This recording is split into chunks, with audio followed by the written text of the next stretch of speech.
Assalamu alaikum wa rahmatullahi ta'ala wa barakatu. A yau muke zama na goma a cikin zango na biyar, wanda kuma idan aka tattara sai zai zama wannan shine bidiyo na 50 a wannan shiri da muka ɗauko mai dogon zango, wato jami'ar Ashura. Idan ka kasance har zuwa wannan lokacin, to lallai ka koyi al'amura da dama daga wanda shafi wannan jami'a din mai girma. Jami'ar Karbala ba kawai tana tattauna akan abin da shafi falsafar wannan jami'a ba, tarihinta da kuma hadafofinta, a'a tana ma nuna maka kan cewa wannan zamani da kake ciki kakan iya aikata wannan al'amura da ka koyi a wannan jami'a din. Za ka iya yin abubuwa da suka shafi tsayawa gaskiya da kuma yaƙar azzalumi. A yau Imam Hussein ba kawai yana tsaye a filin Karbala yana cewa hal min nasirin yansuruna, cin akwai wanda zai taimake ni a wannan rana. Yana ba kawai yana faɗa a wancan zamanin bane, har a wannan zamani da muke karni na 21 ina nuna maka kan cewa shin akwai wanda zai iya tsayawa gaskiya, ya tsayawa zuciyarsa ta bi gaskiya. Shine abin da Imam Hussein yake kira akai. Wannan kira tana nan har yanzu, har yanzu eko din wannan kiran yana nan anan kuma yana in amo. Idan ka kasance kana tsayawa gaskiya sa'annan kuma kana yaƙi da ƙarya, to ka amsa kiran Imam Hussein alayhi salam.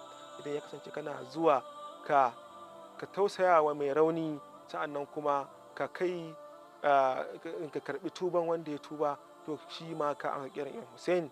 Idan kuma ka kasance kana akasin abin da yake yi a can, to kawai kana tare da su Yazid bin Muawiya. Idan kuma ya kasance kana yin al'amarin da a yau shine nema al'ummanka dama, misali mafita mai kyau da inganci, ko da ka mutu akai, to fa kayi abu al'amarin da yake shine kiran Imam Hussein kuma shine makarantarsa. Mun ji daɗi da ku kasance tare da mu ga wanda suka fara tun daga farko har zuwa wannan lokacin din. Muna fata wannan ɗan shirin da muka shirya muku zai zama to mai amfani gare mu baki ɗaya. Sa'annan kuma amfanin ilimi dama shine aiki da shi.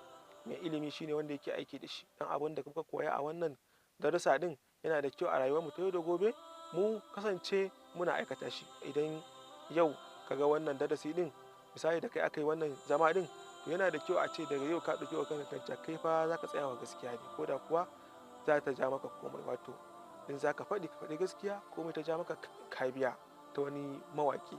Sa'annan kuma za ka riƙe amana, saboda al'amarin haka yake. Sa'annan kuma idan ka zaɓi faɗan gaskiya, to ka zaɓi ka faɗi gaskiya ne saboda kawai gaskiya ita ce gaskiya. Sa'annan idan ka zaɓi riƙon amana, ka zaɓi riƙon amana ne saboda shi ne daidai. Da muke cewa a jirawo mu a wasu shirye-shiryen da za mu zo da su nan ba da jimawa ba. Wassalamu alaikum wa rahmatullahi ta'ala wa barakatuh.